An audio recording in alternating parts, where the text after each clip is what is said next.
Yo, yo, yo. Log in. My God. All right, it's been what? Almost 2 months since I played PoE 2. Do I still understand the game at all? Oh my God, WASD? I forgot about WASD. We sold our mirror for 1,700. We got flipped on like a fucking bot. Mirrors are 4K div. What's the divine to exalt?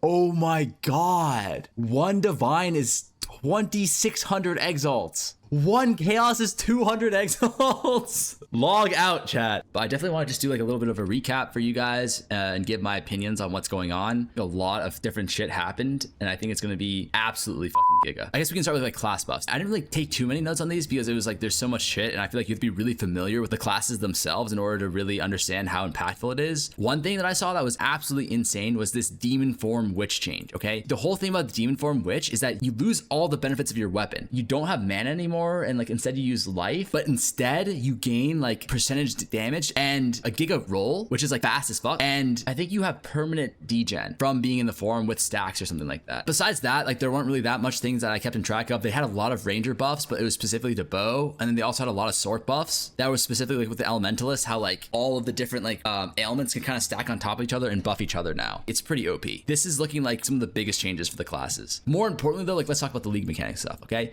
This Abyss League mechanic is going to be insane. So for PoE 2 players who never played PoE 1, essentially what happens is most of the time there's going to be a new league mechanic. In this case, it's going to be Abyss, and it's going to be like on every single map and every single zone of every single act as well. That's my understanding of it at least. So there's going to be a lot of extra content, specifically one piece of extra content for PoE 2 now, which is this Abyss thing. And the way Abyss works is there are going to be monsters in your maps, and your acts are going to have this Abyss influence, and you kill them, and then it'll create Abyss pits, which will like spawn more Abyss monsters, which will actually have upgraded Abyss modifiers on them, which will make the monsters a lot harder to kill, will drop giga loot. Also, there's unique bosses, which will have some pretty insane loot, like a belt that has 2 open sockets that has like 80% increased effective socketables. That theoretically could be really impactful and really meaningful. I know the uniques should theoretically be pretty good, but potentially even chase uniques. More importantly though, they added abyssal currency. This shit is fucking insane if it works how it works in PoE 1. The way it essentially works is if you're a PoE 1 player, you'll know it's called veiled currency, okay? They had an example on their stream where it's pretty much just like these weird symbols for your stat line, and then you can unveil it. So you essentially add on one of these like unveiled stats. You can only add one of the 3 though, of course. There's also gonna be like Abyss map zones where like you clear the whole zone, and then at the end you fight like a unique boss, which is how you get the shit. There's also gonna be Abyss omens, which actually looks pretty OP. One of them was like your chance orb guarantee gives you like a unique. You upgrade a stellar amulet, you're not always guaranteed to get an Astramentus, but you're able to get any unique amulet. And then socketables just like runes and shit. These actually might be giga. They also included unique support gems, right? These unique support gems are going to be dropped by the unique bosses. These are going to range from like incredibly broken build enabling support gems to like all the way down to kind of like shitter support gems that won't really be used. There will be new Citadel bosses. They will be able to drop some good stuff too.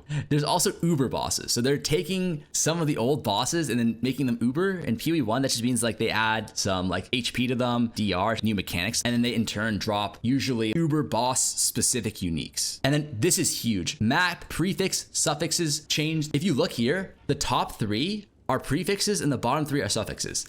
The top 3 give you quantity, rarity, and packs. They essentially give your maps more juice. The bottom 3 make the monsters way fucking harder, and what do they give you? They give you this Waystone drop chance, which is bad because that means there's like a pretty low cap to where you can go on your maps, and also it means that you only really want prefixes on your maps for the most part. But what they're doing is they're scrapping this whole system, and prefixes and suffixes now will both roll mods that will make your maps more juicy, like give you quant, rarity, pack size, that kind of stuff. Although I will say, the example they gave, it was like 25% rarity, 20% quant, and like 11% pack size on a 6 mod map. Hopefully those are just like placeholder numbers and it's not that weak, but if it is, oh fuck, that's bad. That's a straight up nerf because we went from 70% increased rarity to 20, and the boss and the maps are gonna be harder. I imagine that's just a placeholder, but who fucking knows? What else we got? Boss keys. Say I want to farm breach zones, right? You would have to spec into the breach map thing and get a bunch of these +1s to make the zone like a tier 4, right? And then in order to get here, you'd have to like complete a tier 1, then you complete a tier 2, etc. And what essentially happened was if you could only farm tier 1s, you would never do this because you lose so much loot from not being able to farm the tier 4s. You're better off just selling the breach zones to someone else. So now instead what they're doing now is there's only like 1, 2, or even 3 difficulties. If you want to do a tier 1, it'll only cost you like 50 splinters, and a tier 4 will cost you 150 splinters. Well, it actually makes sense to actually farm tier 1s now. You get less profit per hour, but also the cost to get in there is less. So I like this change a lot. That's like pretty much the league mechanic summarized. I think this league mechanic is actually going to be insane because it's just nutty. Like, I think this is going to be fun. More rare monsters, more loot, giga juice, unique bosses. It's going to be a good time. I am 95% sure on that. Okay. And then we go into crafting. They're making essence changes. So now essences only work like regals, right? And they work more deterministically. So if we look at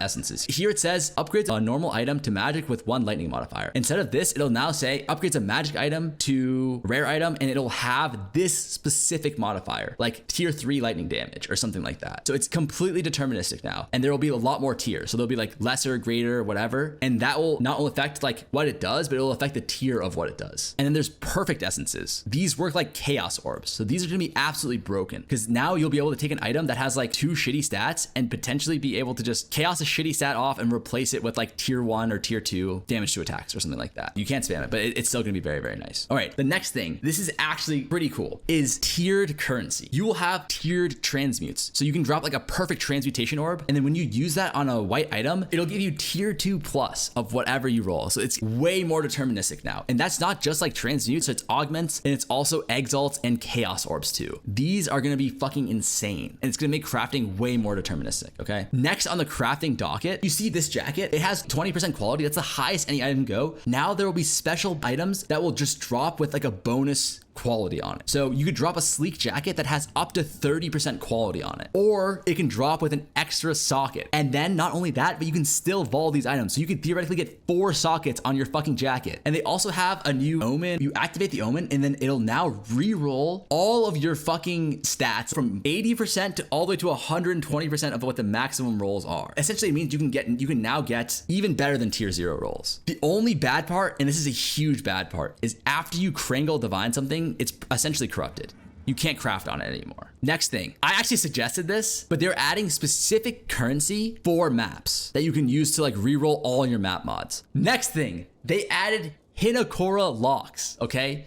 Let me show you guys what this does. This is something straight from Path of Exile 1. So we're applying a Hinekora lock here, all right? Oh no, ignore that, Chad. All right, cool. So look, the way it works now is, right, like if we were to regal this, right, it now shows us what the stats are going to be without actually using the currency. So like we have what? We have 149 life and 12 cold res. Now we can hover the regal orb and it'll show us if we regal this, we're going to get +2 socket of melee gems. And like same thing with annulment, right? You hover it and it'll show you which one you remove. The broken part here, I think, will be for voling. You could get a mirror item and then hover the Hinekora lock and see what you're going to get for the vol. So like here, I see I vol and I get a white socket, which is something that we don't have in PoE 2. This is going to be insane. This Hinekora lock plus the vol orb, or the Hinekora lock plus the Krangle divine. That I think is how people are going to be using the locks. The most pog thing of the whole reveal, auction house. If you go to your hideout, you will have Faustus, which is pretty much just Alva. You can go to your currency exchange or whatever, but you'll have another option here that will bring you to like some tabs, right? And these will just be like your normal stash tabs, okay? And you can put items in here,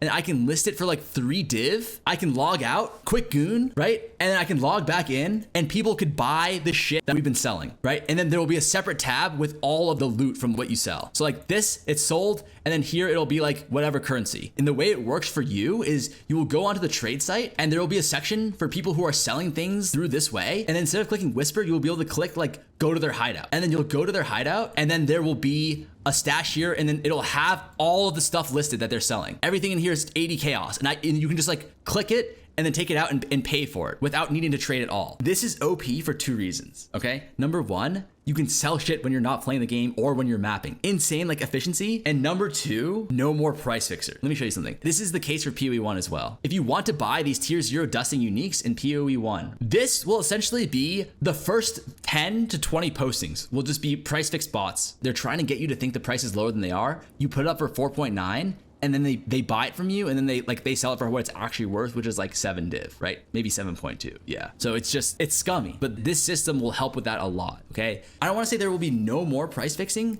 But price fixing will be pretty much fixed with this. There's so many upsides, but the downside is if you fuck up and misprice something, it's gone. It's Jover. Okay, I think this is gonna be like one of the best patches for that stuff. This is all like login, yeah, good news, okay? But there is two downsides. There's two big L's that the patch looks like we're gonna eat, okay? Number one, there's no new tower changes. They said that they didn't get to any tower changes. What this means is that towers are still gonna be the same. That's a big L. One thing though to consider is this. They said that they haven't made any changes yet. It is currently August 20th, right? The patch doesn't launch until August 29th. So we have 9 days left. I remember distinctly for the last patch, they made a lot of announcements on the changes that they did make. And that was like the same time period away. It was like 9 days before the actual patch launch. I think, and this is my prediction, that there is no way they don't make a minor change to tower, okay? And what does a minor change to tower look like? One thing they can do is they can just make it so towers don't overlap anymore. And then they just give you like a few more slots. My point is there's a lot of little things they could do to make the tower system a lot better.